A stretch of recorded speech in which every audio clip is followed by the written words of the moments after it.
You are now entering a dangerous liberty zone where God-given natural rights are held sacred and exercised. This is your warning. Tyranny, fascism, and censorship will not be tolerated. Ideas will be exchanged freely. Rigorous debate and open discourse is encouraged. If you are weak and your beliefs are fragile, you should leave now. Prepare yourself. We are now live on the Dangerous Liberty Podcast. All right. Hey, I don't need this. Welcome to the Dangerous Liberty Podcast, where we know that safety at the expense of liberty is slavery, and where you, the viewer, are always the special guest. Like I always tell everybody, I like to do these live as much as possible so that each and every one of you can comment, ask questions, and be a part of the discussion. This is a community. We want you all part of it. And that's where the answers are going to come from. The answers on this issue, as well as many issues from the past and the future, are going to come from the collective will of the American people. That's what it's all about. And there's a lot more resources than just me. As a matter of fact, a lot of the things that I end up presenting to you, are coming from you guys, and we really appreciate that. You can send more information to dlpodcast@paramountTactical.com.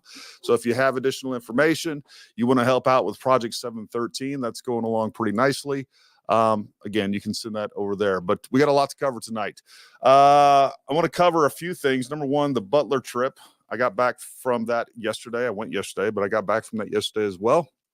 I want to talk about the things that I learned from that. Pretty interesting. And also what we did while we were there. The other thing that we're going to talk about is this congressional memo that came from Clay Higgins. A lot of good information in there, or new information, I think, in there that we're going to go over tonight as well.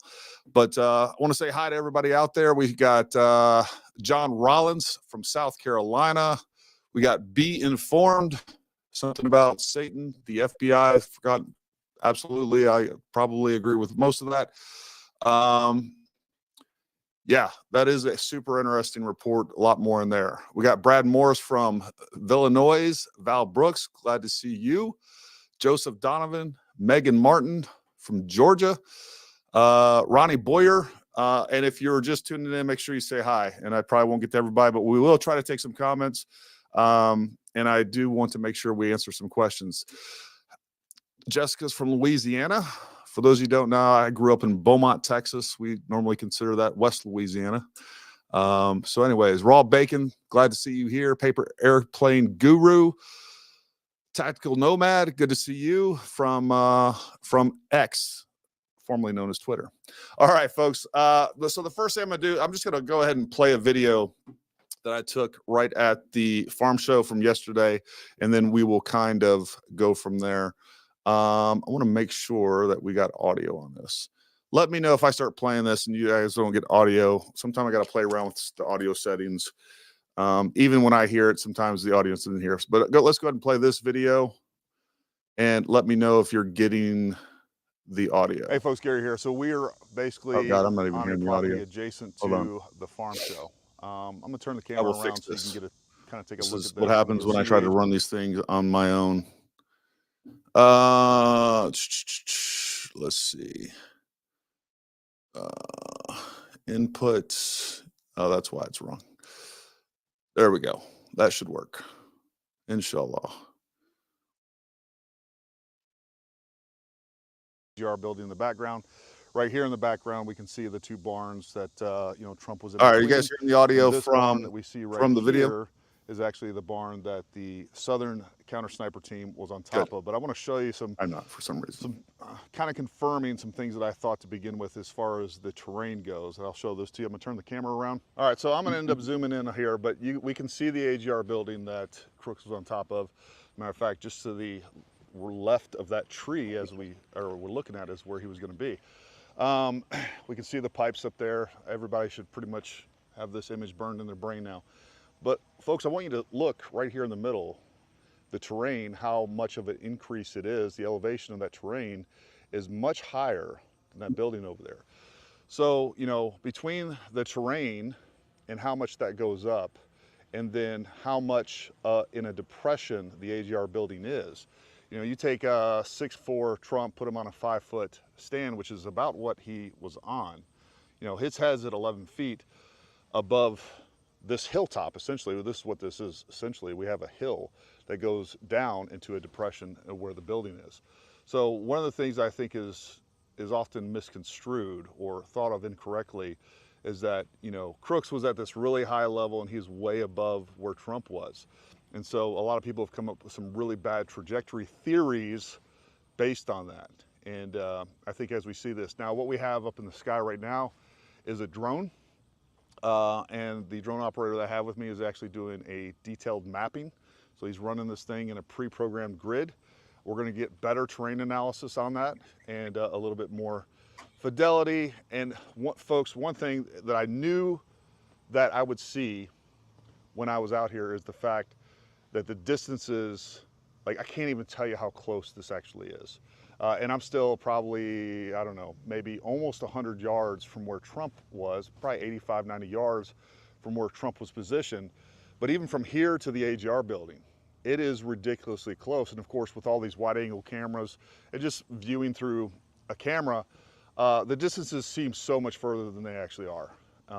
And that is so much more apparent. Even to me, it's shocking how close this actually is now that I'm on site. So anyways, we got some more investigative work. So anyways, we got some more work to do. We got some more work to do. We tried to get in the AGR complex. I didn't have time to edit this. Out here, we were met with a worker from the farm show.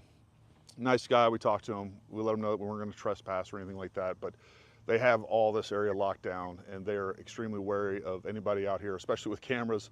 But we still are gonna try. He gave me a point of contact to try to get access to the farm show. We may try doing that in the near future, but right now this is where we're at.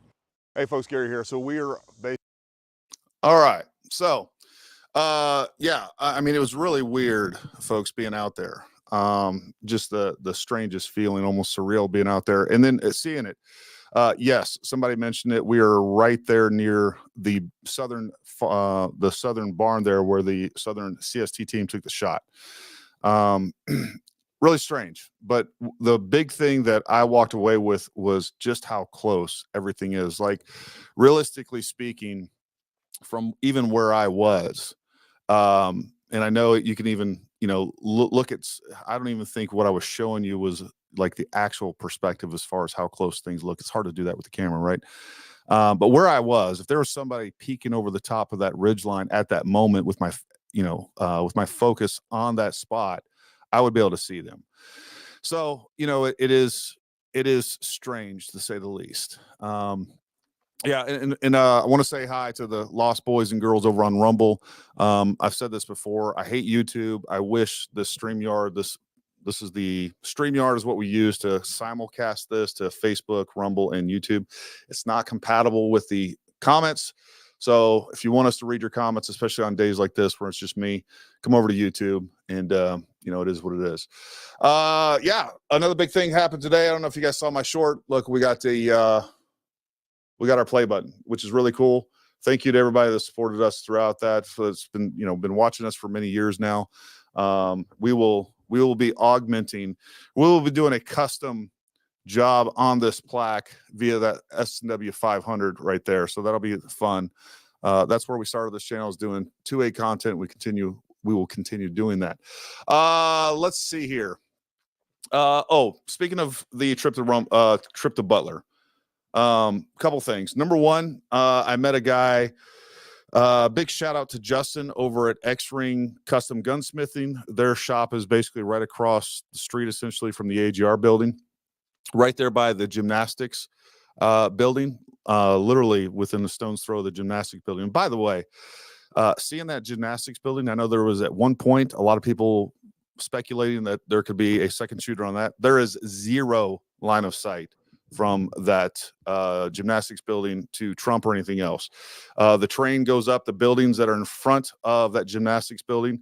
Absolutely no line of sight the way that ends up. But anyways, one of the guys that Justin works with there in his shop, he was at the Trump rally. He was actually in the stands right behind Trump, the larger stands in the middle. He had a ton of pictures. Unfortunately, he was one of these guys that use Google phones. And so we didn't have a good way to get them off. I gave him my contact information. He had a bunch of great photos that I'm going to share with you all.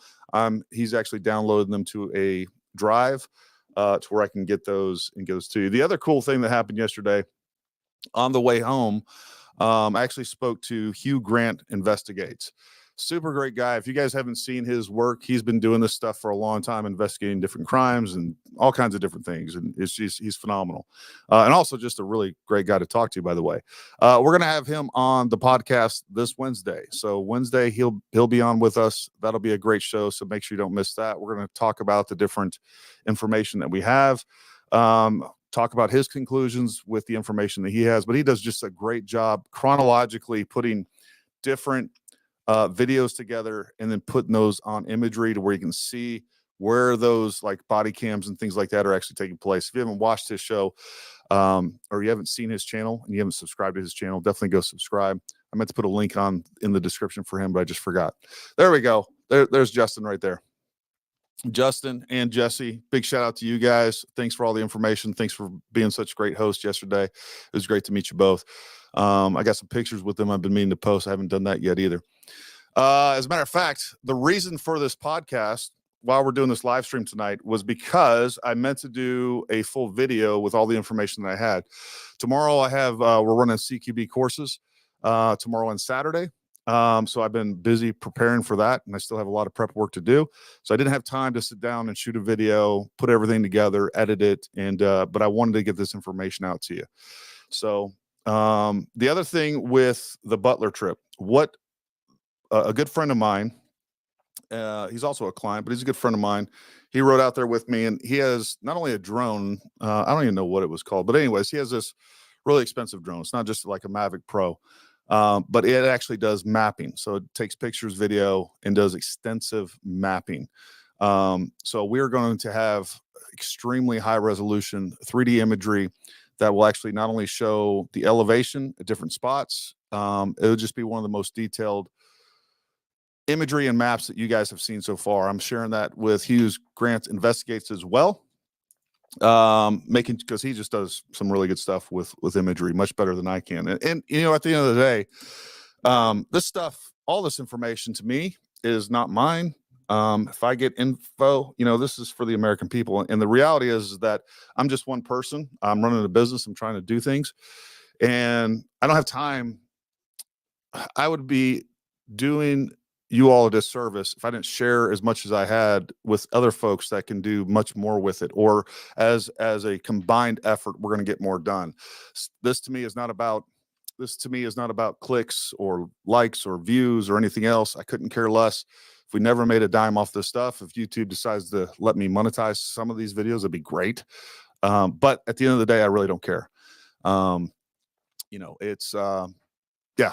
I just want to get this information out, and I'll happily share it with anybody. And I don't really care if they give us any credit or anything else. It really doesn't matter to me. And there's Hugh right there. Hugh, really excited about having you on the show. Gray. I don't know why I keep calling you Hugh. Number one, I'm from the military. We call everybody by the last name. Gray. Gray Hughes Investigates. Gray Hugh Investigates. Sorry, Gray.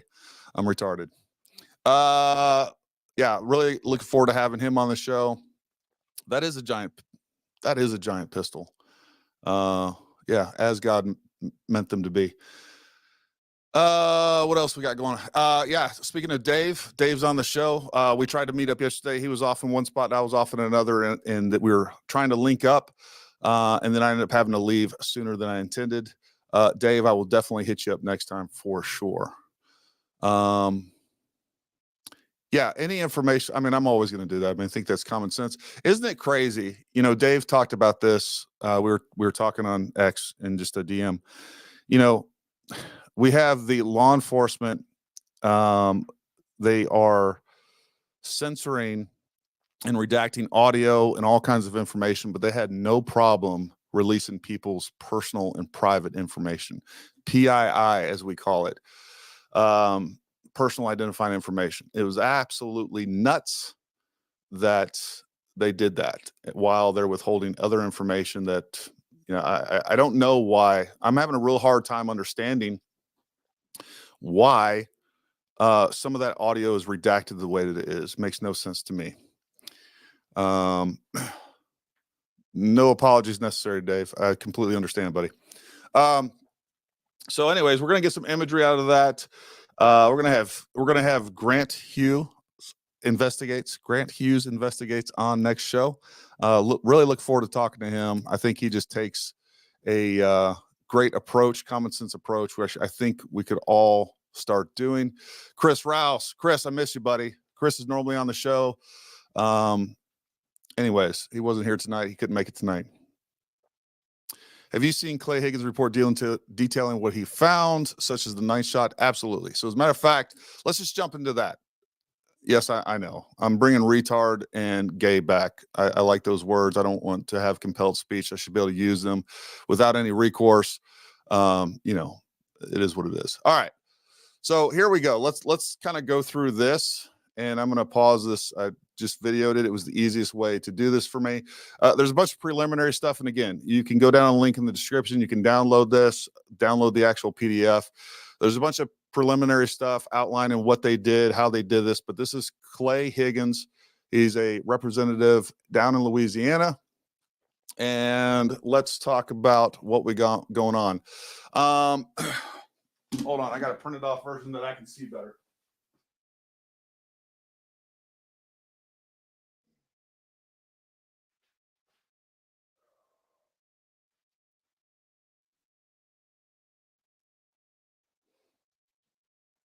All right. So again, I definitely recommend that you all go grab a copy of this so you can follow along. But there is some huge revelations in this that I think we need to pay pretty close attention to.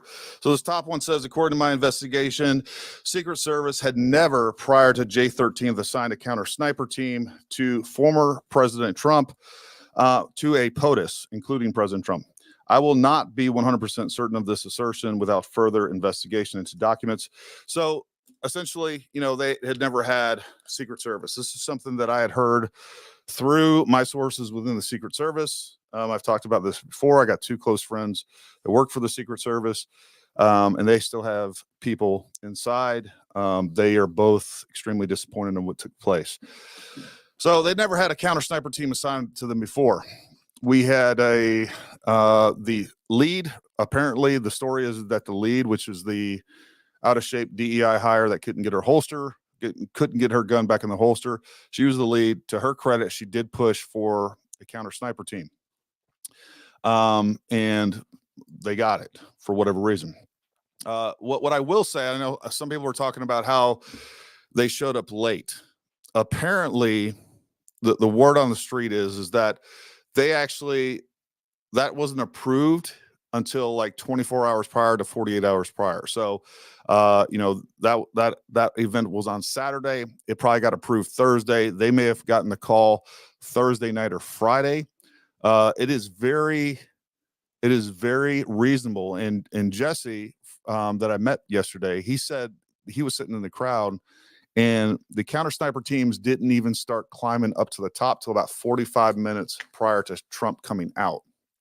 That is not normal from what I have been told.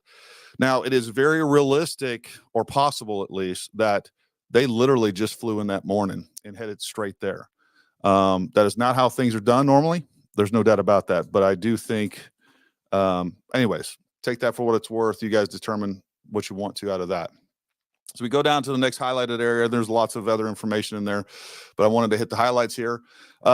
Secret Service did not retrieve radios that had been set aside for them by Butler County Tactical Command. The radio comms were properly and perfectly arranged during the extensive pre-mission planning.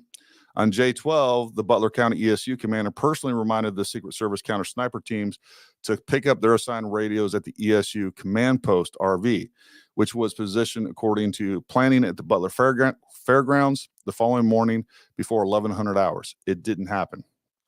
If we go down a little bit next to the highlighted area, there are videos circulating on the internet that appears to show muzzle flash, in quotes, from inside the AGR building, from the window below Crook's firing position on the roof of the AGR building.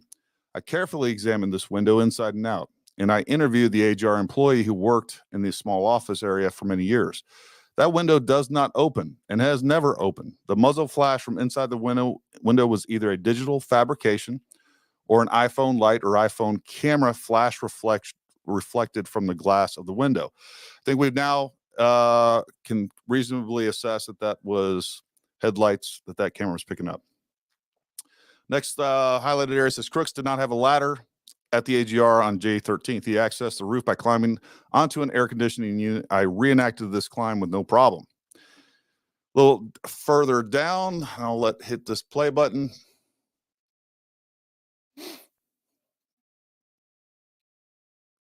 All right, 8 shots were fired by Crooks from his firing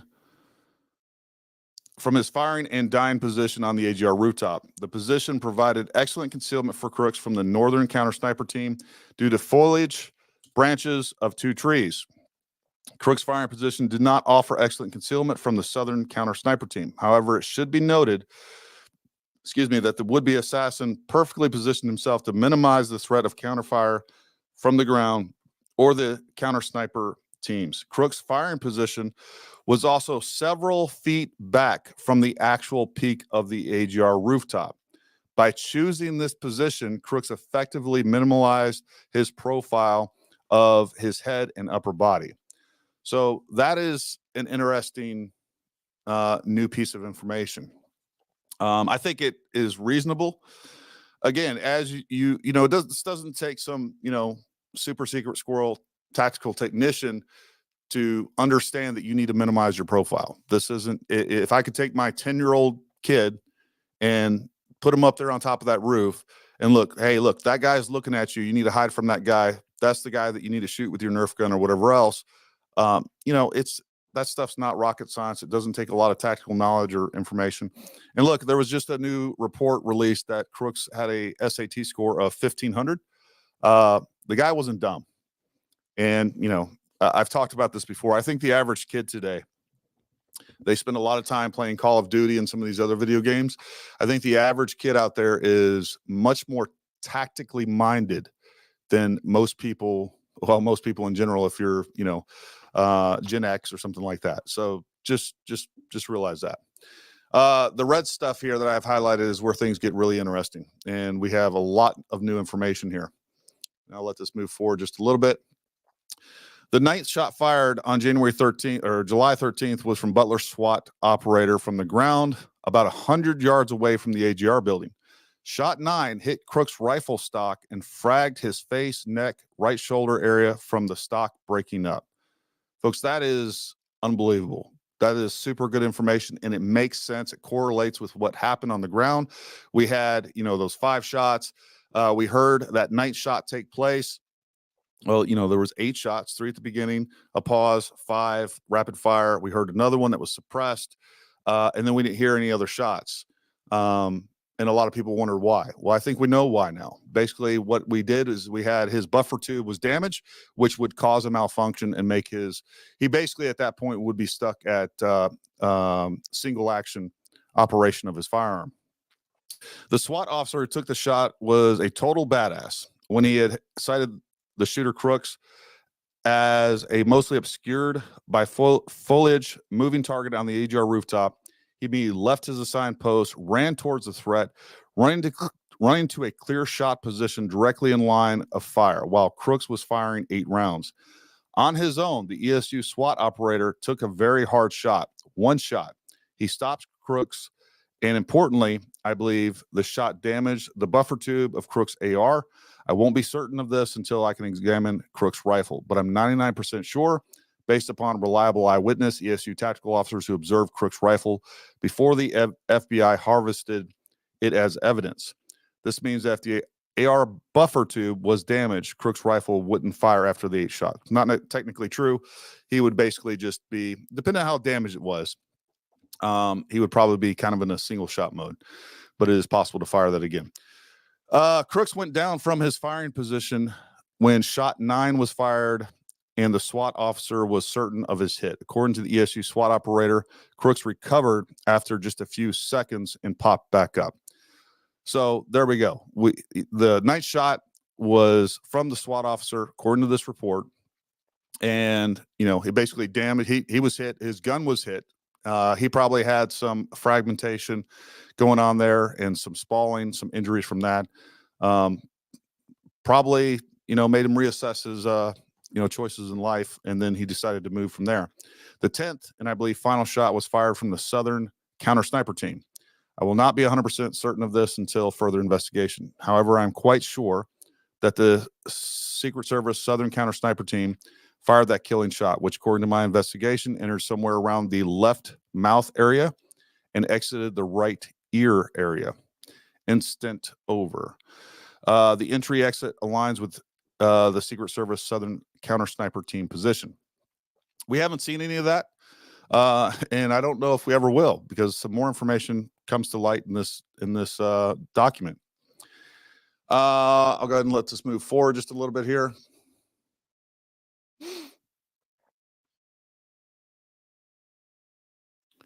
All right, so the FBI released the crime scene after just three. Oh, here we go. The FBI released all first responders that evening, much to everyone's surprise. So I believe, it says down here, EMS, cops, all law enforcement, anything other than FBI, they basically told them to get out of here. We got this under control. The FBI released the crime scene after 3 days, much to everyone's surprise. I interviewed several first responders who expressed everything from surprise to dismay to suspicion regarding the fact the FBI released the crime scene so early after J13. It should be noted that the FBI was fully aware of the fact that Congress would be investigating this event, J13. The FBI does not exist in a vacuum. They had to know that releasing the J13 crime scene would injure the immediate observation of any following investigation. The FBI cleaned up biological evidence from the crime scene, which is unheard of. Cops don't do that, ever.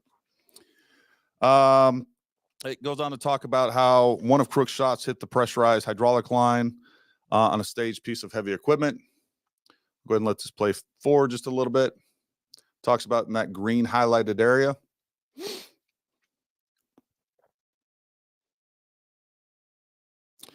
Move forward right about there. He basically says, hey, look, they should have examined that. They're not sure if they did. This is where, again, right here at the red highlighted area, again, we have some unusual, nonsense. My effort to examine Crook's body on Monday, August 5th, caused quite a stir and revealed a disturbing fact. The FBI released the body for cremation 10 days after J13 on July 23rd. Crooks was gone. Nobody knew this until Monday, August 5th, according to the county coroner, law enforcement, sheriff, etc. Yes, Butler County coroner technically had legal authority over the body, but I spoke with the coroner, and he would have never released Crook's body to the family for cremation or burial without specific permission from the FBI. The coroner's report and autopsy report are both late. As of Monday, August 5th, they were a week late. The problem with me not being able to examine the actual body is that I won't know 100% if the coroner's report and the autopsy report are accurate. We will actually never know. He basically goes on to say they're scrubbing the crime scene, a lot of other shenanigans by the FBI. That's just unbelievable. Should be noted, my initial investigation on the ground with Butler was greatly assisted by the county tactical team's commander and head investigator for Butler County DA's office. That's the most of it. All right. I think that those are the key points that we need to focus on there. And all of it is absolutely absurd. Should not have ever happened. I definitely encourage you all to get the rest of this report and go over it. And I'm sure there's some stuff that probably important that I didn't completely highlight. But I think most of that is extremely disturbing. And I do think kind of confirms what we all believe, that there is a cover-up going on here. So, I don't know what else to say about that. Just like I kind of highlighted on Twitter today, and I think being honest with you guys is the way to go. I think at this point, talking about, look, there's just no evidence of a second shooter. If that changes, I'll be happy to go with. But we can talk about that. But what I do think is still possible is that we have a shooter that was encouraged by, with, and through the U.S. government. Again, going back to something like, Michigan, where you have 14 conspirators and 12 of them being either FBI or FBI informants. And then 2 guys that just get roped up in some nonsense. So, that's kind of where we're at with all of that. We are going to have more detailed imagery. That's the main thing I think that came from Butler, my trip to Butler. I'm really looking forward to getting my hands on that. That should be getting downloaded. I'm waiting for him to finish processing and downloading that information to us. The other thing is I was planning on going to talk to ESU, the law enforcement there, both the sheriffs and the Butler PD. After talking to some people there on the ground, I said, look, that's a waste of time. There's been lots of people out there. They're not talking to anybody. Everybody's clammed up. I still am going to be filing some FOIA requests. I actually have a friend of mine that's a lawyer. I want to talk to him to see about the best way of going about that, whether us filing that individually. There shouldn't be a difference whether a lawyer, but I just also saw another case where there was a big difference on the information that you get when you have regular citizens file a FOIA request, or you have a lawyer that is filing it with kind of some verbiage in there that says, hey, you know what, if you don't give us the information that the laws grant us, then, we intend to sue. So I think that's probably the better way to do that. Yeah. So John Cullen's not the other one, and not the only one. There's lots of folks out there. As much as I would love to just blame John Cullen and his lapdog, that other guy, the barking chihuahua, that'd be great. But he's not the only one. He's definitely not the only one. Making these continue. We keep going back to some of these things. There's a lot of folks that do that. There's a lot of bad information that people latched onto at the beginning of this, with just a low fidelity of information that we always get at the very couple days of an onsite of an event like this. And, that cemented, unfortunately, in some people's minds what we have going on there. One thing, I posted this to Twitter earlier, and I think this is super, super important. When we're talking about what's going on with this, and I keep getting, people are like, oh, you don't believe in this conspiracy theory or that conspiracy theory. Folks, just like I posted on Twitter, I believe in conspiracies. I think they happen a lot. I also understand that even if other conspiracies are true, it does not make every incident a conspiracy. You have to judge, assess, and decide every incident independently on their own merits based on the evidence available. Endlessly coming up with new conjectures as soon as one is proven false are not the actions of a rational mind. And I think we do need to start approaching this rationally and don't get captured by these ideas. And I think it just blinds us. I think it also is going to keep us from getting to the truth and focusing on what really matters. Look, if at this point, if you believe in a second shooter, here's what you're asking. When you say that to me, here's what you're asking me to believe. You're asking me to believe that people don't have ears and eyes. Folks, there are so many people around that complex that if there was a shot from a window above, a window below, and somebody over on the roof, I don't care if it's suppressed, unsuppressed, or anything in between. I don't care where you put the shooter in that complex. As many people that were around the AGR building, there would be a distinct difference between a shot over here to the left or a shot over here to the right. Like, there is not a single eyewitness out there that I've talked to that has said, hey, you know what? I heard shots over here and I heard shots over here. Now, for the people over by Trump, now you're getting into some echo situations. I don't know that I've heard anybody in that area say that. But even if they did, that's a big difference. But the people right around the AGR building, it's not like those. I mean, folks, those people are like feet from that building. And those people standing by that fence when the shots go off would clearly be able to tell the difference. If there was shots coming from the windows directly behind them to shots coming from the windows at the bottom floor or shots coming from crooks. And not one of them people have ever stated, hey, I heard shots or I saw shots coming from these windows. So, you know, like that's not a thing. You have to completely close your eyes and ears and completely pretend that humans don't have, you know, stereophonic hearing. We do. And you can immediately identify if there was 5 shots over here and 3 shots over here or vice versa or wherever you want to go. So I don't think it's helpful or it's even plausible for what I have heard where we're putting all these different shooters in all these different places. That's just where I stand. If I see evidence, I'll happily change that. And as far as the audio evidence, folks, I've talked to lots of people that can completely believe the opposite of what's being portrayed out there on YouTube and everywhere else. There are plenty of professional audio technicians, audio engineers. That is not a consensus. And their opinion is that what you're seeing as presented as some sort of conclusive evidence is just opinion. There's lots of things that can change the tone, the sound of a round. Whatever you come up with that would make you say, hey, you know what? Maybe that's what happened and why Crook's gun, which by the way, according, you know, looking at Dave's video, I'll be honest with you. When I watch Dave's video, especially, I hear the exact same audio.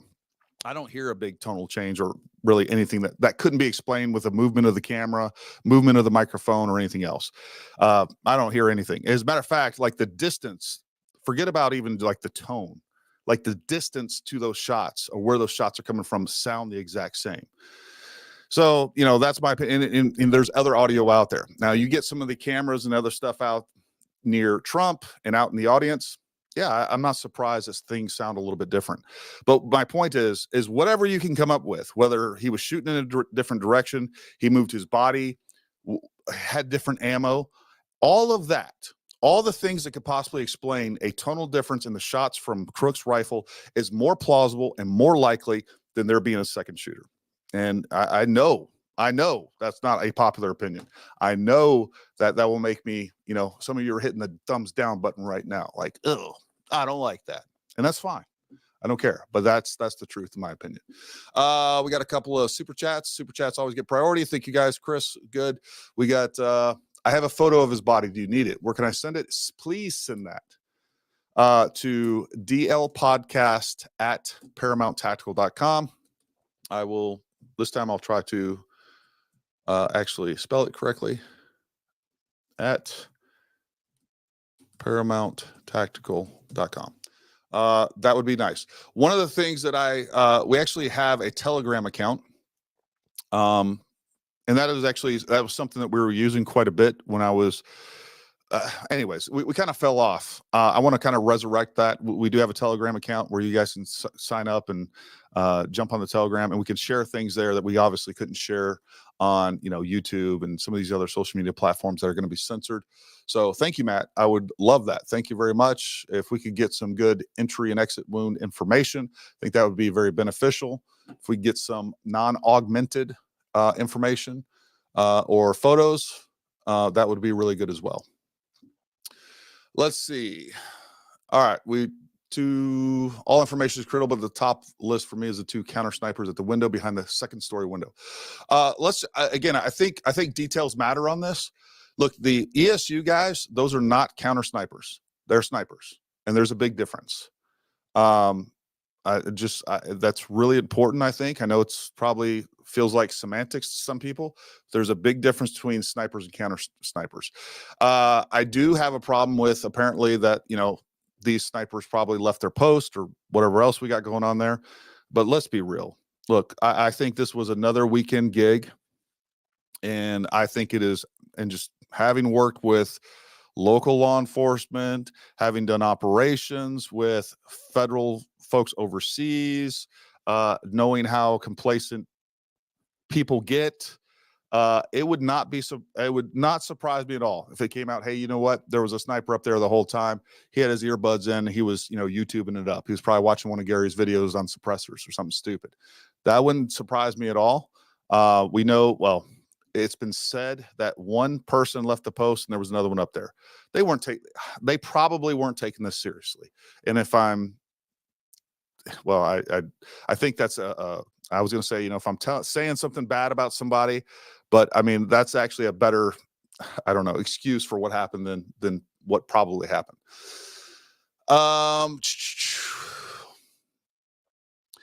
Okay, so he had help one way or another. Why? Like, why did he need help? Like, that's the thing I don't understand. Why do people think this was like some super, like, it's not that complicated. The freaking dude showed up a little early. He did probably get his rifle up. I mean, he planned this. He's not a dumb kid. Like, there's nothing here that says to me he had to have help. Could he have had help? Yes. But there's definitely nothing that says he had to have help. Like, he could have showed up early, placed that gun, carried the gun up in a bag, disassembled. I don't know. Neither do you. But there's nothing here that says he needed help. Not a single thing to me. It's easy to get on the roof. It was easy to get a gun. He was walking around extremely obvious. ESU or whoever out there saw him. He looked suspicious. They lost track of him because, they didn't feel like that they had any duties there. According to them, Secret Service only assigned them parking. So, they were just kind of there as a show of force that weren't really doing anything. They obviously didn't think him so suspicious that they followed him around or even went over and questioned him. So I don't see anything that indicates that he needed help to do anything. There's nothing complicated or sophisticated about this thing. I mean, that's just, I don't know what he would need help with. It just doesn't make sense to me.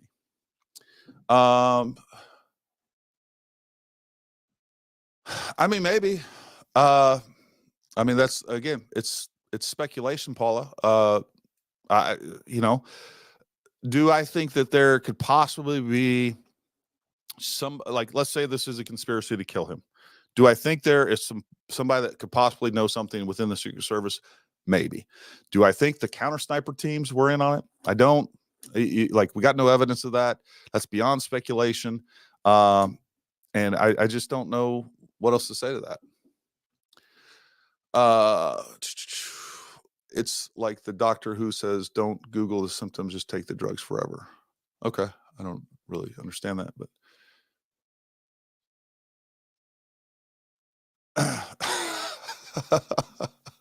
this is a great example. Dave was like, all right, make yourself small. He was saying that. And I thought the same thing. I was like, this guy's been in combat. No, he just has PTSD from Call of Duty. That's probably a real thing these days. Like, I've been killed 8,000 times in Call of Duty. I have PTSD. I need some meds. Yeah.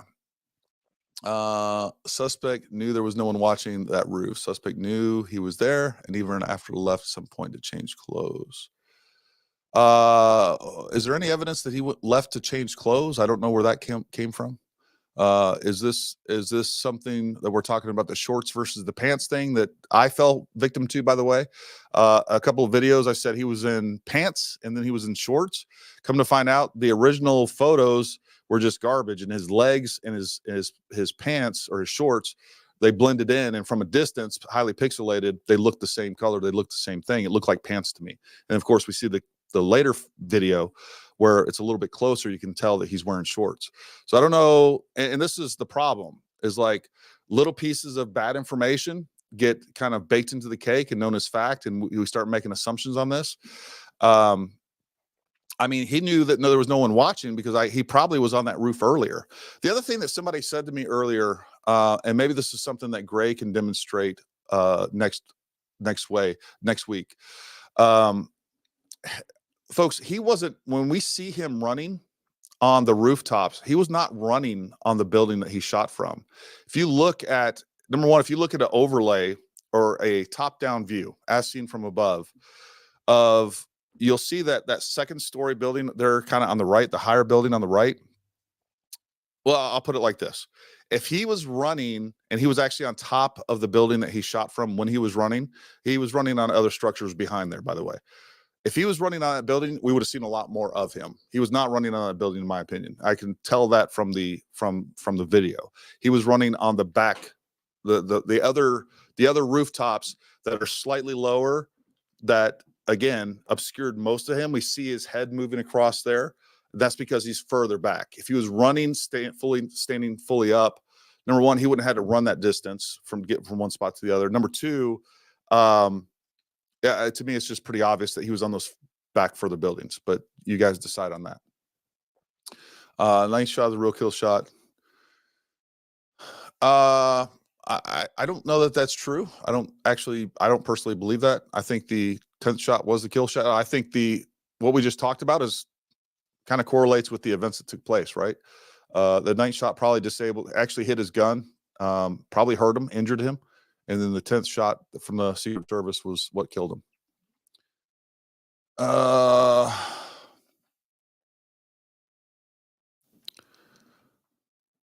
Again, I mean, guys, Jean, she says they wanted counter snipers to take out the shooter before anyone could talk to him. I mean, it's fun to speculate. I mean, and I'm not saying it's not impossible. We don't have any good evidence of that.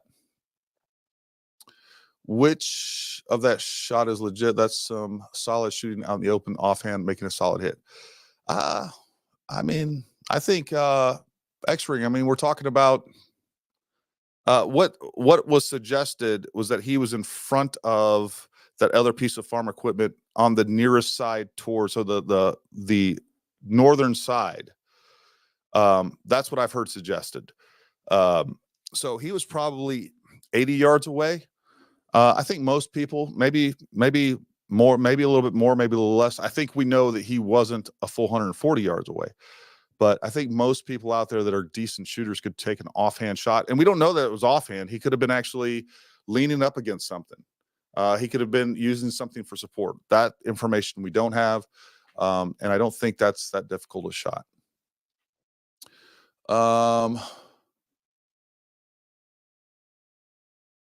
With so many LEOs outside, why would snipers leave their post? I feel like you answered your own question, Lita. They may have thought they had so many LEOs outside that it was okay to leave their post. You know, that's how I feel about it. I heard Copenhagen. I mean, yeah, I've heard a lot of things over the last few days, Mr. Waptastic. And 90% of them, after I dig into them, are completely untrue. That's the problem. I think we're being played, folks. I really do. I think, look, you know, going back, you know, we heard about all the QAnon stuff. I think the QAnon entire thing and where that rabbit hole led to and how it turned into a really negative thing for Trump supporters, generally speaking. Not all QAnon folks were Trump supporters.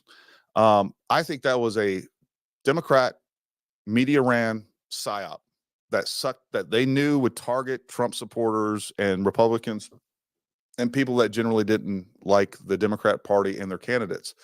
And I think they fell for it hook, line, and sinker. And I'm serious, man. I think that's a lot of this is. I think there's so much nonsense being put out that it's either people having fun. It could be state-sponsored misinformation put out by other countries. But like, stop for a second and be rational about it. Because here's the problem. Is, you know, when I'm having a conversation with somebody on X, and why I like to be able to talk to people like this more fluently, when I'm having a conversation with people and I post a video and it says, look, there is no way that this is muzzle flash. And that was the crooks, no pun intended, but that was the predicate for their argument. Look, you see muzzle flash, so therefore rounds had to come there. And then when you prove that is not muzzle flash, which I've always known, no muzzle flash I've ever seen in my entire life has looked like that. And then when you prove that to them, they say, well, just because it's not muzzle flash doesn't mean somebody didn't shoot from that window. Oh, Jesus Christ. Like, you're no longer dealing in facts and reality. You are now knee deep into a religion of believing something that you are going to believe in spite of the facts. That's what that is. And it's irrational. It's crazy. And it ruins the credibility of anybody trying to find the actual facts. Nobody's going to be shooting through those vents. Nobody's going to be shooting through those windows and magically not break a window and magically have guns that you can't hear and that you can't see even from 25 feet away. Wait, like, I don't know what else to say to some of this stuff. Like, that's just the reality of it.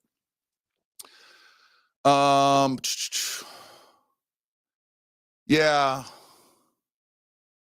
So there's been a lot of bad range data put out. So I've even heard Trump say it was the other snipers that killed him from like 400 yards away.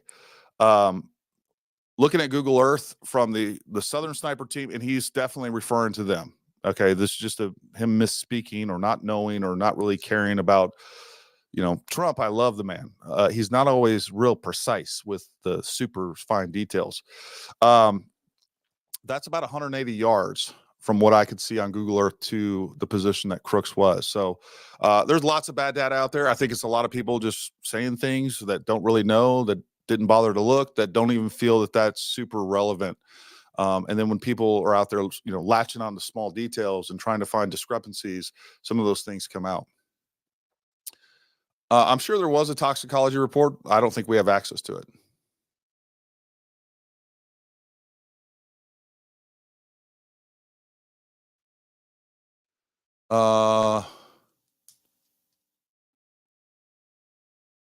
Yeah, I completely agree with this, Marty. I think the FBI is happy to tell. I mean, why they're happy to tell Congress and the American people to F off. Like, why would they not? Have they ever been held accountable for anything? The only person that has sort of been held accountable was Peter Strzok. And then he turned around and sued the DOJ for over $1 million, the FBI for over $1 million. So, I mean, it's win-win for all these guys. They're never held accountable. But, we have several people within, from Bannon to there's several people that have been held to extreme account and getting jail sentences and felonies and everything else from the Trump's administration and his advisors. It is nuts. So yeah, I think you're right. I think man, you'll never hear me not say, or I can't say it enough. I think the FBI is wholly corrupt. I think they are wholly unaccountable to the American people and wholly unaccountable to Congress. I don't think they care. I think they're going to get up there and obstruct and lie and say we can't talk about this because it's an ongoing investigation. It's absolute insanity.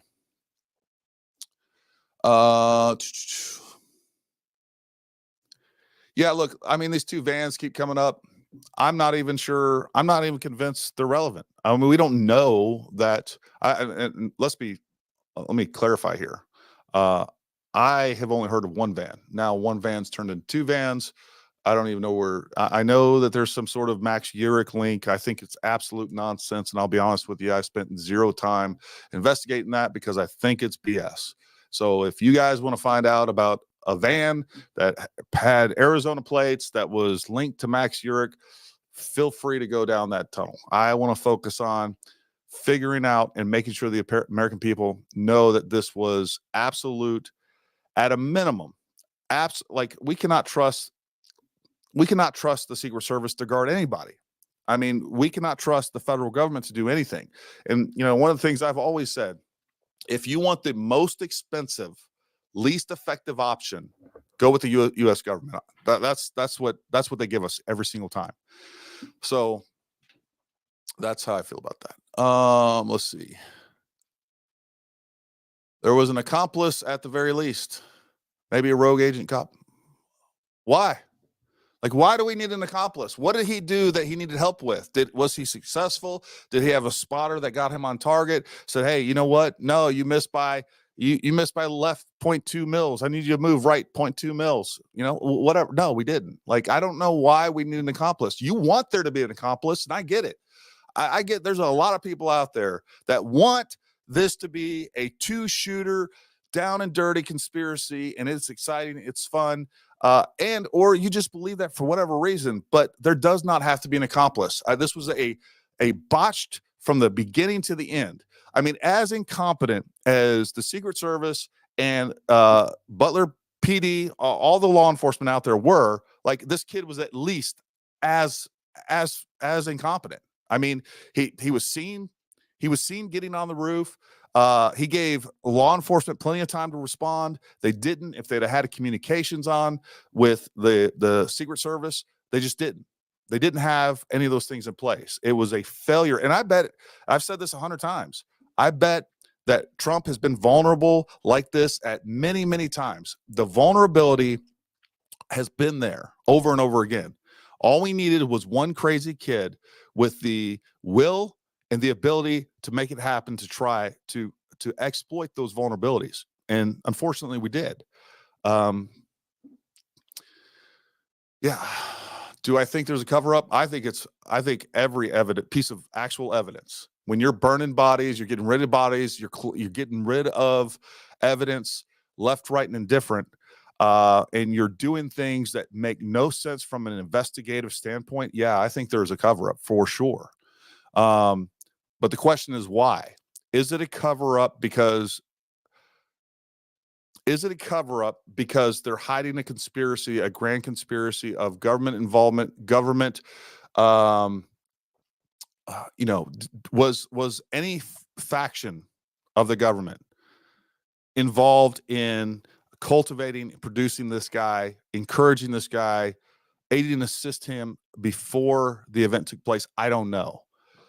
Encourage him in different ways, maybe through undercover folks. Again, we don't know who he was talking to through these encrypted apps. That's one of the things that the FBI does. They have these undercover folks, and they're basically trying to entrap people into terrorism or anything else. They're acting like they're Al Qaeda or whoever, and they're trying to recruit these people. They end up successfully recruiting them, and then they normally stop them before they do anything, and then they take them into custody. That's kind of how they develop these leads and these ultimately these arrests, right? These investigations. They may have been doing that with this guy. And they may have been doing that with this guy with the intent to stop him before he did anything. But you know what? He was going to do it at another event, but he decided to go on his own and do it earlier or whatever. Or they wanted to cultivate this guy and turn him into an asset through undercover operations. And then he ended up, and maybe they wanted him to try to kill Trump.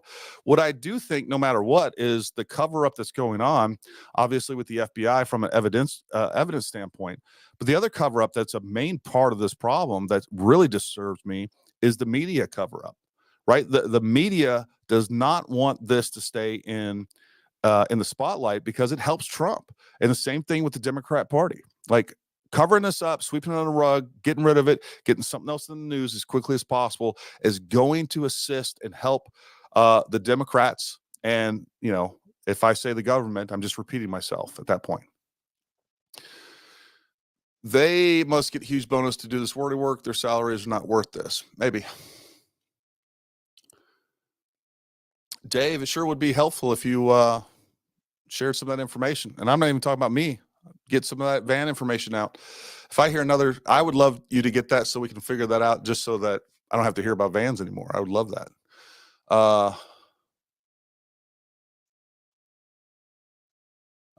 Okay. No, Crooks was known to have left and changed clothes. Has anyone else heard that? If you can provide me links, I would love to just even know that, just for the sake of this argument. I'm not even sure how that is even necessarily matters. Maybe he knew he was seen by cops and he went and changed clothes so that he would appear differently and they would kind of lose track of him, which apparently they did.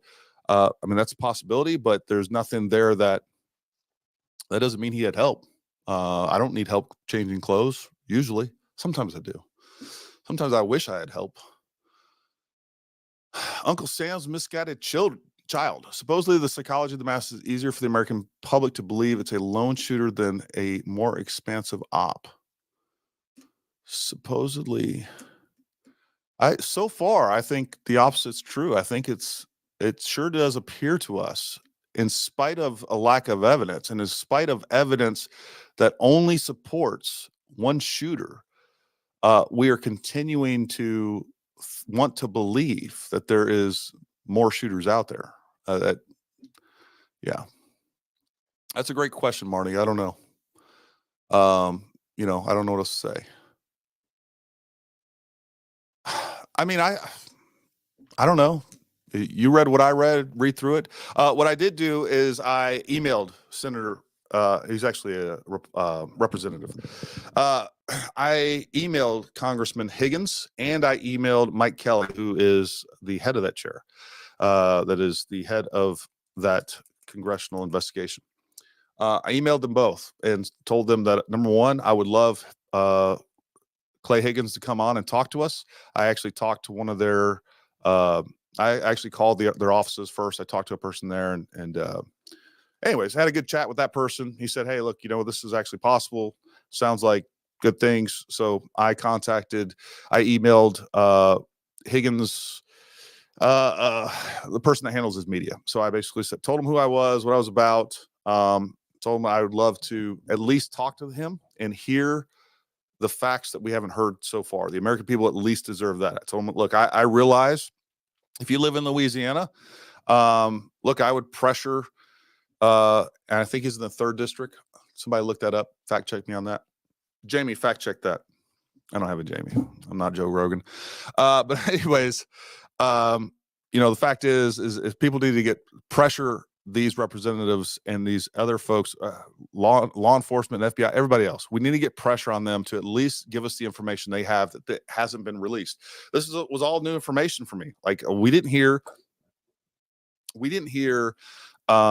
anything about any sort of explanation of where that 9th shot went and who shot it. I mean, that's all new. We haven't heard that, in just a few days after the event, that the coroner released his body to be cremated. That's all nuts to me. We didn't hear until just now. I think we all knew that the crime scene was cleaned up very quickly. But within 3 days of such an expansive crime scene where, one man lost his life, a former president was shot. And, with that being said, I'm not going to throw that. Because I don't believe that. I think there's clearly a cover up. I think we need congressional pressure for sure. They knew way ahead of time Trump was given the clear to go to stage. Who is they? This is like this guy right here, suspect down. I don't know, feed some links or just hush, because this is the type of stuff that I'm seeing constantly that I feel like is intentional misinformation and intentional confusion being put into, the conversation. Does anyone think the Beaver County SWAT seemed a bit nervous as scripted in their interview with ABC? Apart from, probably. They probably were very nervous. Having to get up there, talk about what's going on. They probably met with a media liaison from several different law enforcement agencies and organizations that probably told them what they can say, what they can't say. So yeah, they probably were nervous about that. I don't think that's really all that strange. One thing just from my own experience that I continue to see that plays out in this. Like one of the things I used to do is I taught surveillance and counter surveillance, and we take people to Tyson's Corner Mall, take different folks, and we would let them know that they're under surveillance and all these things.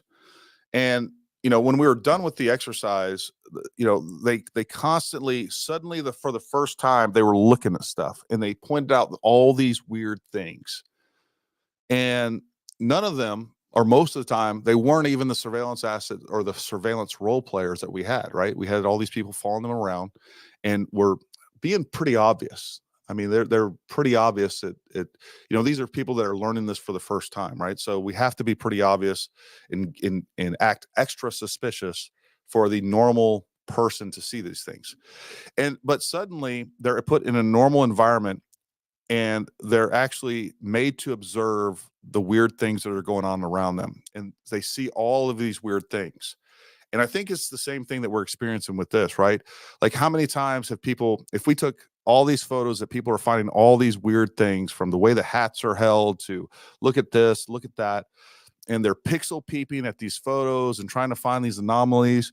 I mean, if we did that with any Trump rally that has ever taken place, I guarantee you, I could take a bunch of pictures from a Trump rally and make them to where you can't really tell where they came from, and put them out on the internet and start circling stuff and saying, look how weird this is. Look at this person doing security. Look how strange this is.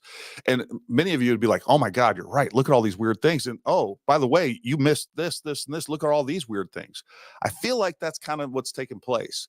Like we're taking so many things, and you guys are trying to read into, and I'm not just saying you guys, I'm saying people in general. It's a natural response. But people are trying to read into everybody's actions, everybody's, body language and all these other things. We're trying to find things that aren't there. I'm glad you all are doing that. And I'm sure some of that has led to real discoveries. I'm not saying that, but I do think, at some point it just kind of gets a little nuts.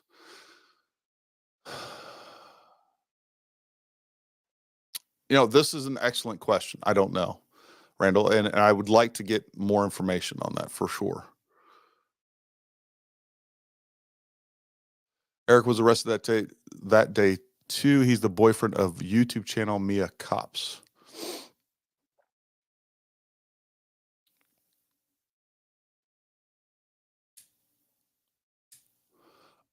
You know what? I mean, that's actually a really good observation. And I think I actually agree with this, building Skynet. I actually think that's a really good assessment. I think the local cops, if they felt like they had command and control of this event, would have probably done a better job. Yeah, I actually agree with that completely.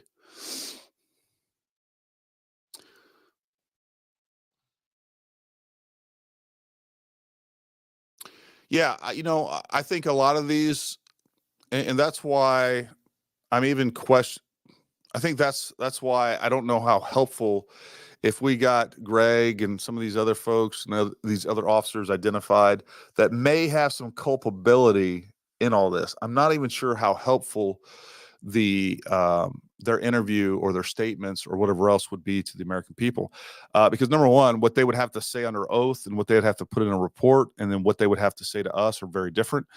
And I think they would. Greg could have been in there, earbuds in, playing freaking Call of Duty. I don't know. But he sure as hell is going to tell you that. And he sure as hell going to tell us that. So, and I don't know what he would actually put on a report.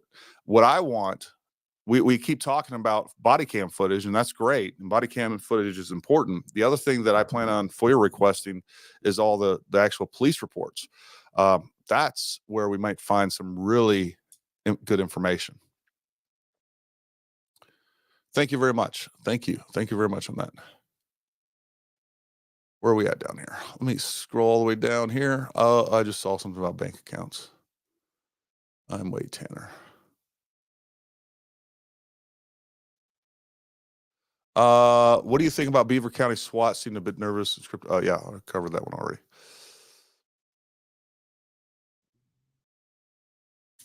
Crawl on the roof. We were shot.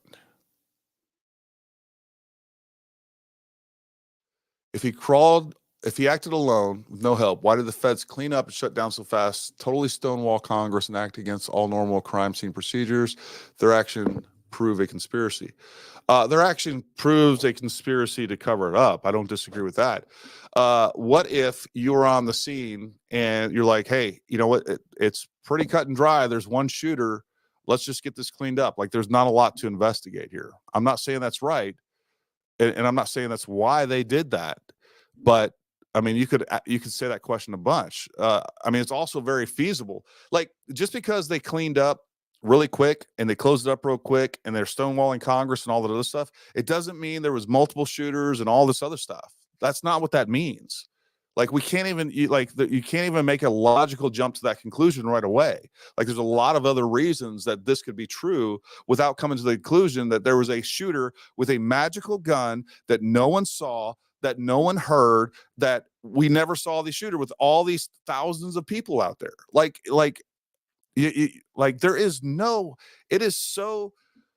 The odds of there being a second shooter in my mind are like 3% or less. Like, you cannot get away from the fact that no one saw a second shooter, that you cannot get away from the fact that no one said they heard other shots being fired. You cannot get away from the fact that no one else saw any sort of muzzle blast or anything else. And you cannot get away from the fact that really where the shooter was, regardless of, I know there's people on the internet trying to play around with these games, and also including facts that aren't true. I've saw, and that has changed the trajectories. The trajectories work from where that shooter was. So like there's lots of reasons why this could be true. and a lot of them nefarious, but it doesn't mean that there's multiple shooters. It means that A, they're embarrassed, that B, they want to get this out of the news cycle as quickly as possible. C, they want it out of the news cycle as quickly as possible because it helps Trump. I mean, there's all kinds of reasons why they would clean that up real quick and try to not answer questions to Congress and other thing else.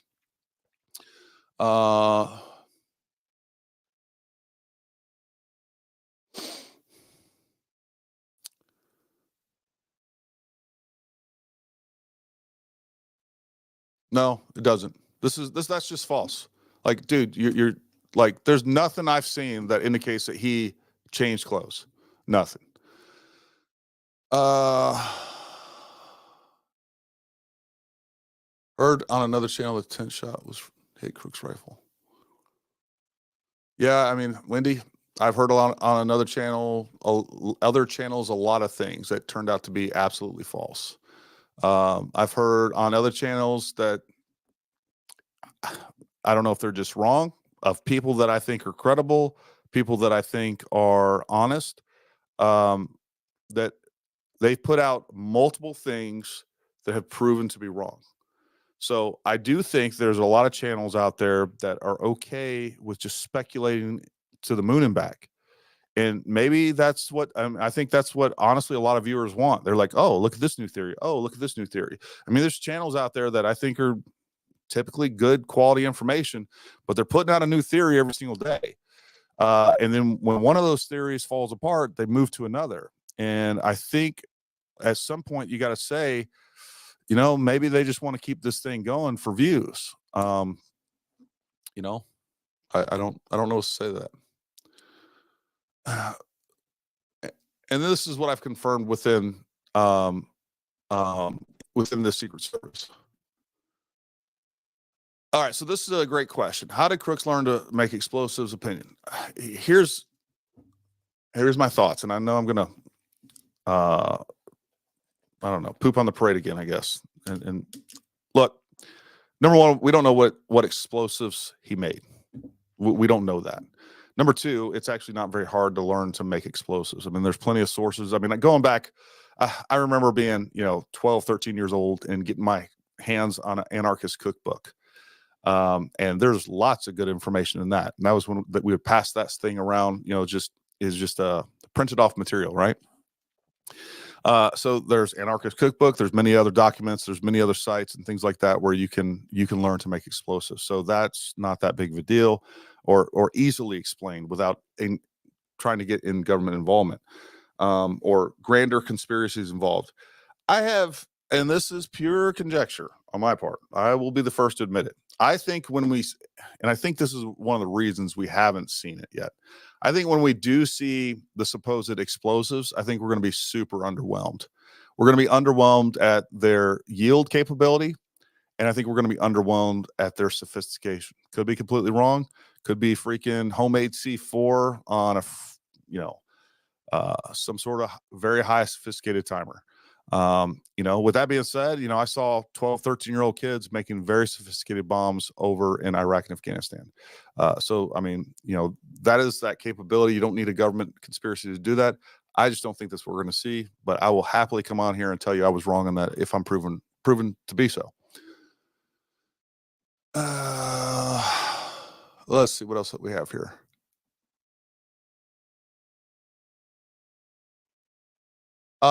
I never heard that there was it explosives found in the van? I think it was found in his car is what I heard on that, right?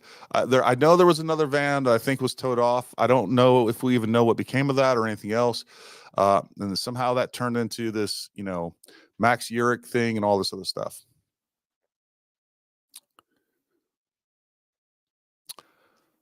I don't think there was a second shooter. However, I still don't think he was doing this by himself. Like, again, all I would ask you, Andrew, is why?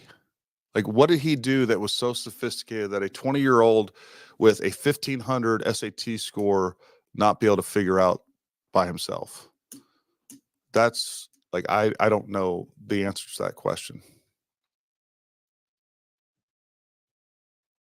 Suspect down. That was a theory in the heat of the moment. They saw me.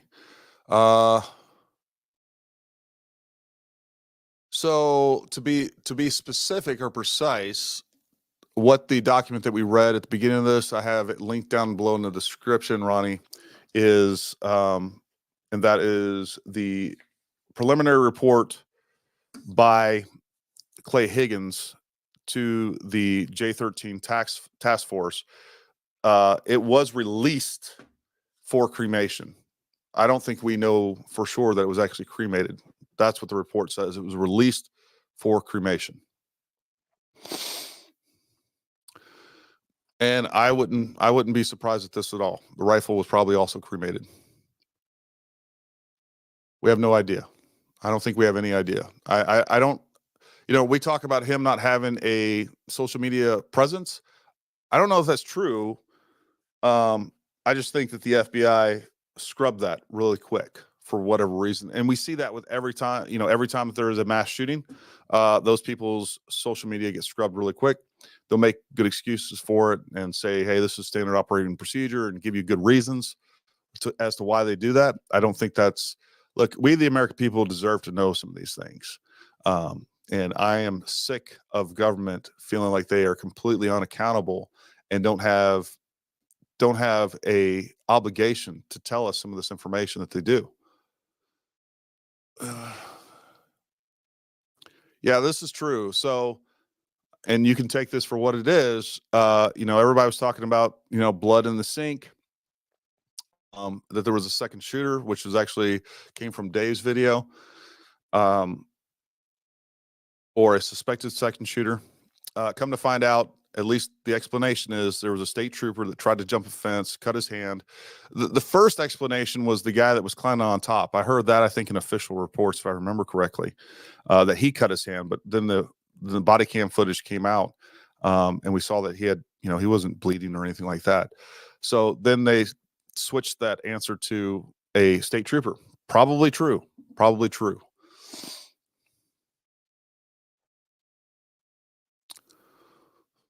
Always two there, master and apprentice. Well, why is there not always two when we have an active shooting event that usually ends up at schools and things like that? And I think that's exactly what this guy fits, a school shooter type of profile. He is that guy. And instead of, directing his angst in those direction of a school, church, theater, I mean, he ended up at a Trump event, so I don't know why we need to act like there has to be this deeper thing.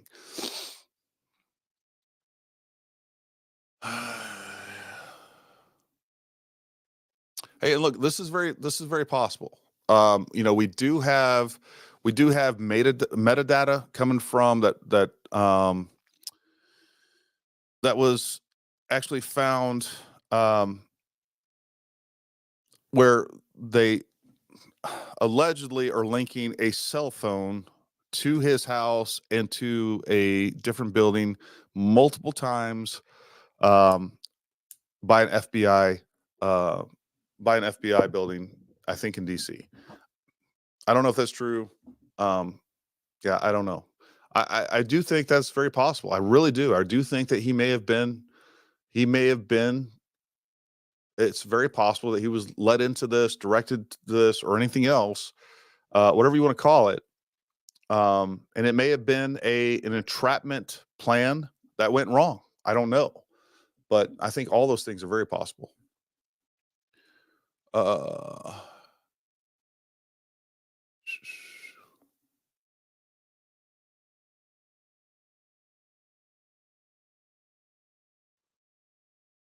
What else we got here?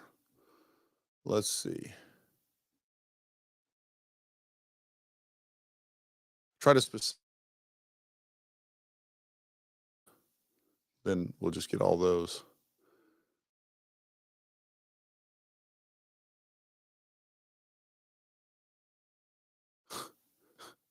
Probably. If our Secret Service would play more Call of Duty, they'd probably be a better team. They probably would.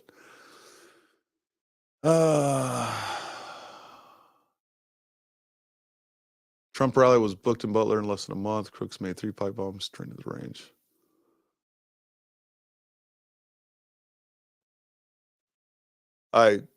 I don't know. Like, I can make a pipe bomb in a day. Like, where does this not, like, I don't know what this was going on. And I don't know that he was already going to the range from what I understand. Like, yeah, he can absolutely do this with no help. Like, it is, as a matter of fact, it's more likely that he did this with no help. Could he have been pushed into it by online sources or anything else, or trying to get fame, or, sometimes people are just crazy, man. Like trying to project your own common sense and information and in your thoughts, beliefs onto somebody that doesn't think like you. It's like trying to project your own common sense, thoughts and beliefs onto a freaking grizzly bear. It's their brains work so differently than ours, and trying to say that, oh, I would do this, so that's what they would do. I would need help for months on end, so they would need help for months on end, or whatever. Like, that's not how this works. And nothing he did, literally, there's nothing that he did that couldn't have been trained, figured out in less than a week. I mean, seriously, like, there's nothing there. And really less than that, 3 or 4 days tops. Go to a few more ranges, go to a range a couple days, 3 days in a row. Maybe he overtrained shooting because he sucked at shooting. I don't know. Because he didn't, he wasn't successful at the end of it. Maybe it was just God, maybe it was just luck, but whatever. He wasn't successful.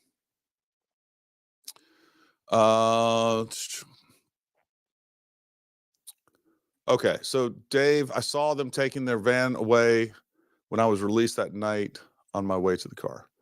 I didn't look at the other conversations up top. Jim Fry says, I'm late to the party. Heard today that Butler sniper hit Crook's rifle before. Yeah, so we talked about that. I think that's awesome. Yeah, no, that's my thoughts on it. Is awesome. I think that guy saved. We heard that other shot. We heard that 9th shot, and nobody knew where that 9th shot went.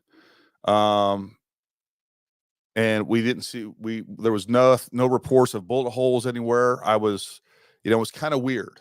And that is a great explanation, a very plausible explanation, that we had a guy take the 9th shot and go from there.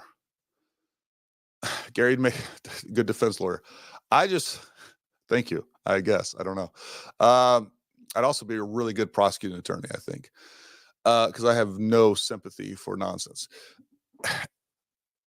Look, I'm just seeing this as the evidence. I don't know what else to say. And like where I got sucked into all this was all those things that the things that I really know about. Like, I know firearms in and out. And when people are saying, hey, this is muzzle flash, when I know it's not, like, it just gets me riled up. And I'm like, this person, and not only that, when I know that the people that are pushing this nonsense are, making you pay for their analysis behind a freaking paywall, and just muddying up and just tearing up, like, the truth at the end of the day, and going to completely delegitimize this conversation and this investigation. That's where I get, and then I get sucked into other things. And I think it's really important to sift through this information and separate the wheat from the chaff, so we have some solid things left over. And it's mind-boggling to me, because my friend it's so funny, because Jade, that's normally on this podcast, and a couple other folks, right? I'm the crazy, like conspiracy theory loon. So when I'm having to step in and I feel like Gary's the voice of reason in all this, it's a little shocking to me, and I think a little shocking to some of my friends. It's just, some of this stuff has gotten nuts, and I do, no, I'm not saying what stupid humans you are. That's not what I'm saying at all. And I think anybody that is intellectually honest here, is understanding that I'm not saying that. What I'm saying is, especially when it comes to some of this muzzle flash stuff, I understand that you guys don't have the experience and the knowledge on some of those things that I do and other people do. And I'm trying to go to great lengths to give you that information. And look, a lot of people have said to me, Gary, why you're wasting your time on this? You're not going to change anybody's opinion and all these other things, and that's fine. I don't care. I feel like it's important that I try. And I think it's really important that I do what I can to keep some sort of light on this so that we can get to the truth. And I just don't, I'm not going to, at the end of the day, I'm not going to be the guy that stops this from fading away in the media. But if I can keep it in the light for just a few more minutes and wake a few more people up, I believe there's a conspiracy, folks. I do. I think the government is conspiring against us for a really long time. I think we have been social engineered to death. I think we have been engineered. This country has been, through incrementalism, has become more government reliant, our rights have been stepped on. We have like, it's nuts to me. The lack of self-reliance that people have. I think all that stuff is intentional. I think, we have people behind the scenes and within our own government that are deconstructing America. And I think this is a symptom of it. And if I can bring some people in and say, look how the government that we trust, these institutions that we trust, are just straight up lying to you, giving Congress, giving the American people the middle finger and saying, if you want accountability, come and get it. Because that's what they're saying. Like, F you. And hopefully that wakes some people up to all the other nefarious things that they're doing to the American people. That's my point on this, I guess. I don't know. I'm not even sure if that's true. Think so. Maybe I'm just rationalizing my own insanity of pursuing this. All right. I don't know what that is.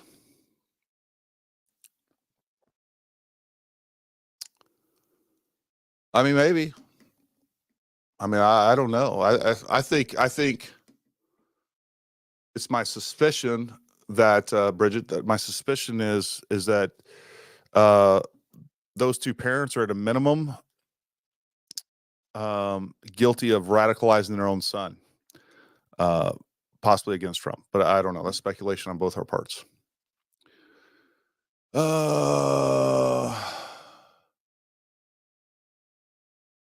All right, so I don't know where they're getting this dope, folks. This is dope data of previous engagement.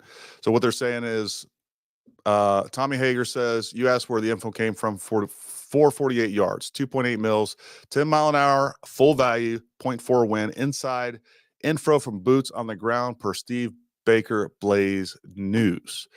So 2.8 mils, you're not shooting 180 yards at 2.8 mils, not with 300 Win Mag.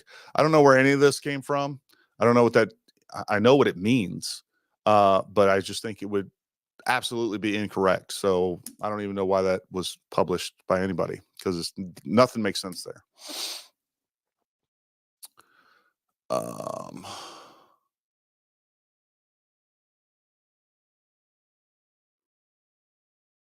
Yeah, Mike, I don't think his name was revealed on that.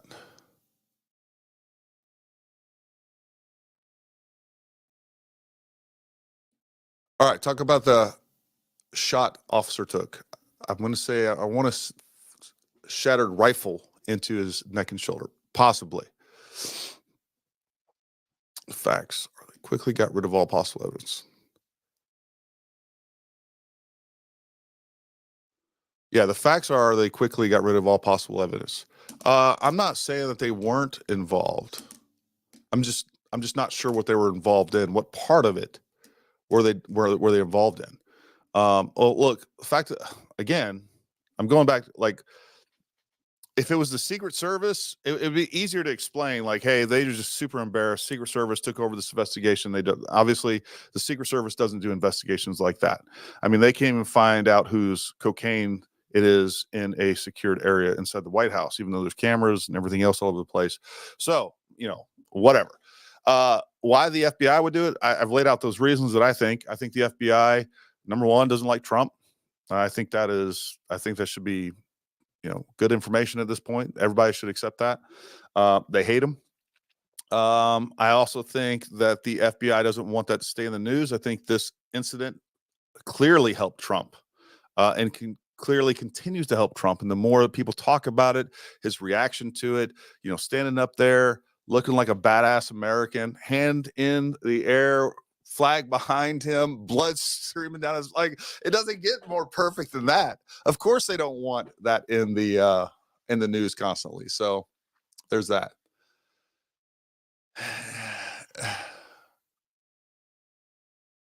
Although you can't rule out a second shooter, even 3%, especially when someone got off 5 shots in 0.7 of a second and it wasn't Crooks or counter sniper. Well, first of all, they didn't get off 5 shots in 0.7 of a second. That's not what happened. I show this. I have a short where I actually show you how easy it is to shoot faster than him. He was shooting during the average split time during that 5-shot string was 0.20. And I showed me showing you that on Premiere Pro. Like, look, I timed it out. The average shot was about 0.20. And then I went out there with a stock trigger. All right. I have other triggers that I could shoot much faster. 5 rounds I shot with split times of 0.13. All right. There's nothing crazy about 0.20. It's actually pretty easy to do. Anybody out there, I could get you shooting in 0.20 splits pretty damn quick. So there's that. I've busted that theory long ago. I'm sorry you're just tuning in, Joe.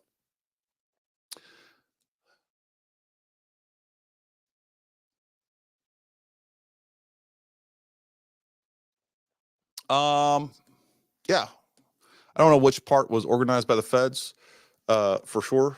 Obviously, the investigation that they did was clearly organized by the feds, without a doubt. And I think that report that we read at the beginning of this kind of highlighted the irregularities that were involved there, and that make it additionally suspicious. And they should be investigated and held accountable for that. Yep, we covered that at the beginning of this podcast. We went over that document in detail. Let's see what else we got here. We're going to wrap this up pretty quick, folks.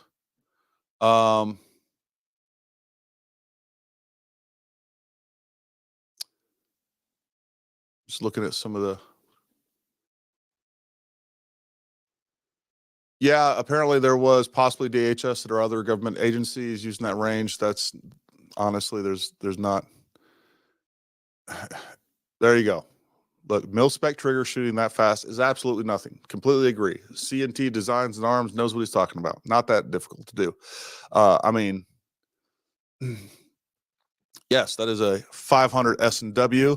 We're gonna customize this YouTube play button that we just got using our look. I can't. I'm blocking it with your statement. We're gonna customize this guy with that guy. That's what we're gonna do. YouTube's not a friend of the Second Amendment. They've never been a friend of this channel. I don't really care.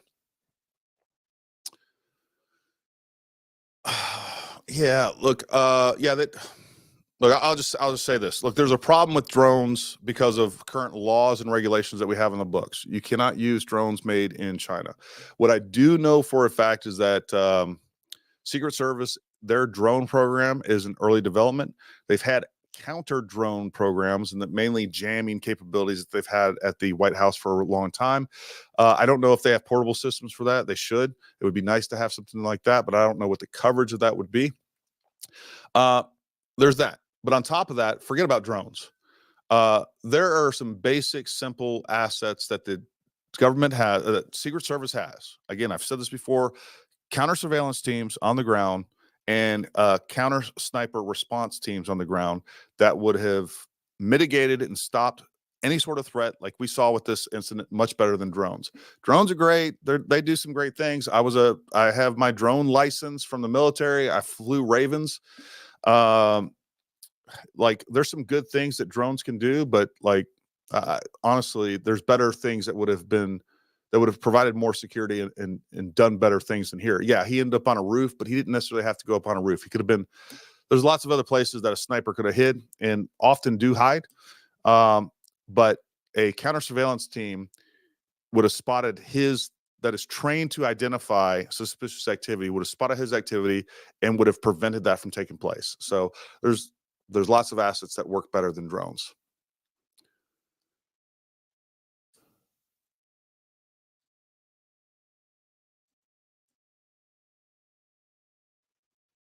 Mark Smith, one last thing. I know you were trained to shoot and don't see the fact that this guy, for his age, could shoot. Most people without training do not know how to adjust to shooting outside the range.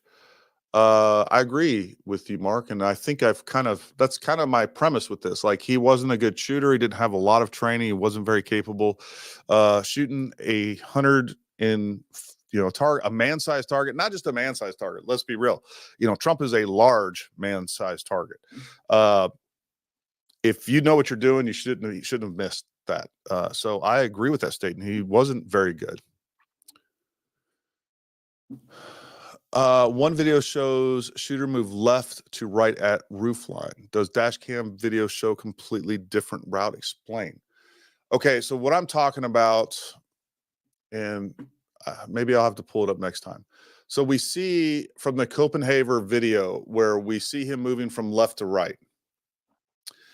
And we see him moving fairly quick, and I think like a 2 or 3 second. I don't believe, I'm just going to try to pull this up real quick. I think this is important. Let me get an overview of, and I know I have this saved somewhere, but I'm not going to find it in the time. Butler, PA rally. There we go. I'm going to see if I can't pull this up and then share it with you. I do not believe that was actually showing the roof line that he shot from.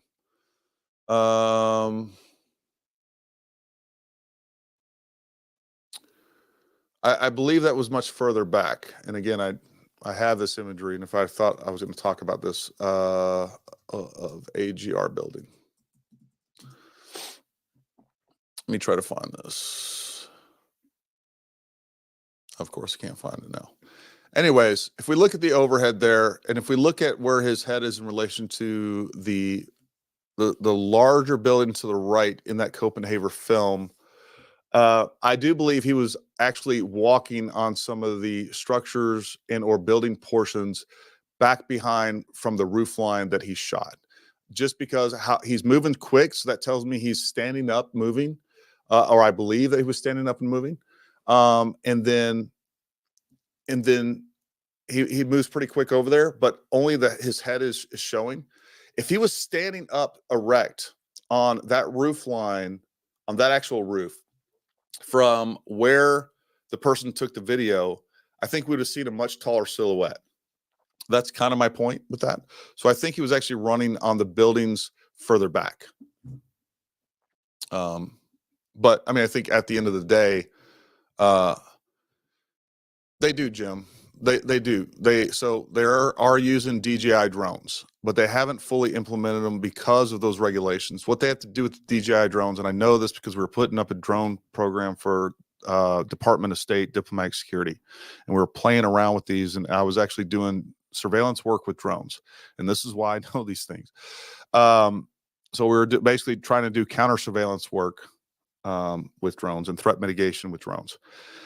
The problem that we kept running into is that you could use China-made drones, and there are. Each one of them has to be jailbroken. They have to be sent to different portions of the NSA. I know that's where we were told to send ours. FBI might have their own vetting process with drones. I don't know. We were having to send ours. We were going to have to send ours if we were going to use them operationally. We could use them in training, but we couldn't use them operationally until they were basically vetted. They were jailbroken. Any sort of information that would beam back information to China, which is what they're actually designed to do. There's actually back doors where you can get to the information of both imagery and other positional data and a lot of other information that you can get from that. So anyways, you're right. They do, but those are highly vetted. And they are looking for other options, and those have been jailbroken, and all the software and also hardware that would allow them to basically use them to spy on ourselves to China has been removed.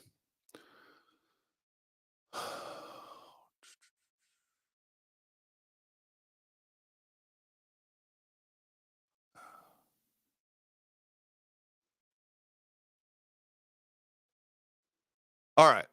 I think we have, anyways, we've covered a lot tonight. Hopefully you guys, I'm sure there's some people, I try to get to as many people as I could. Yes, we actually covered that first thing. For what it's worth, said someone on the street where it was told him was unrelated. Drunk guy forgot where he parked.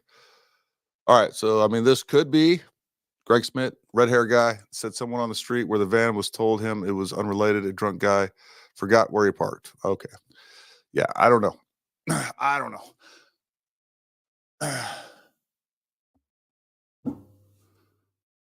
All right, I'm going to hit this one again. There's nothing sophisticated this kid did. I don't know what else to say. Like, quit putting his actions on a pedestal of sophistication and capabilities.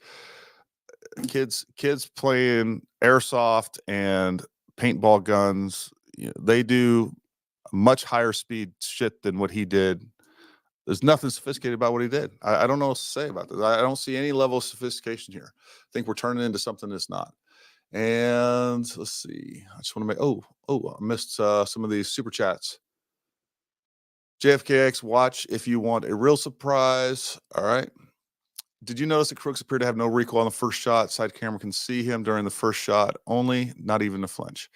It's an AR, man. Like ARs don't recoil much. If you see me shoot an AR even standing up, much less in the prone, it's not going to move very much. So that's nothing crazy to me either. Like shooting AR, very little recoil, very, very little recoil. And with good fundamentals, he could have been leaning into that gun pretty good. With some decent fundamentals, you will see almost zero recoil. Nothing surprising about that. All right, folks, listen, we really appreciate your time. We appreciate you tuning in. I'm going to continue to put out information on this. I'm going to continue to try to get, try to get Congressman Higgins on here. I would love to be able to talk to him so that he could share the information that he could share. And as he knows the facts, I think we all deserve answers. I completely agree with everybody here that there is a conspiracy. You're asking me to, I don't know, you're asking me a lot to think that there's two shooters at this point. I just don't. And I don't think there's any evidence. As a matter of fact, there's so much overwhelming evidence that there wasn't two shooters. There's not. This report from Congressman Higgins is profound, in my opinion. The fact that they cremated the body almost right away without Congress seeing it. The fact that, and we also found out that the ninth shot, according to the congressman, if he is up on the up and up, came from an ESU sniper or a shooter on the ground. We don't know. I don't even know if he's a sniper. That word gets thrown around a lot lately. So anyways, good information there. I wanted to get a video out today. I couldn't, so I figured I'd have a live stream on here, and we appreciate everybody showing up. Anyways, we will definitely see you at least no later than Wednesday, where we will have Grant Hughes Investigates. Hopefully I got that right, Grant. Yes. All right. We'll have him on live. We'll talk about all this stuff again. I don't know, man. Sit down and think about what you believe. Ask yourself why you believe it. And if it's evidence-based, I don't know. Just let's, I don't know. I don't want you to change your beliefs. I just want you to look at things logically, I guess. But anyways, until next time, stay armed,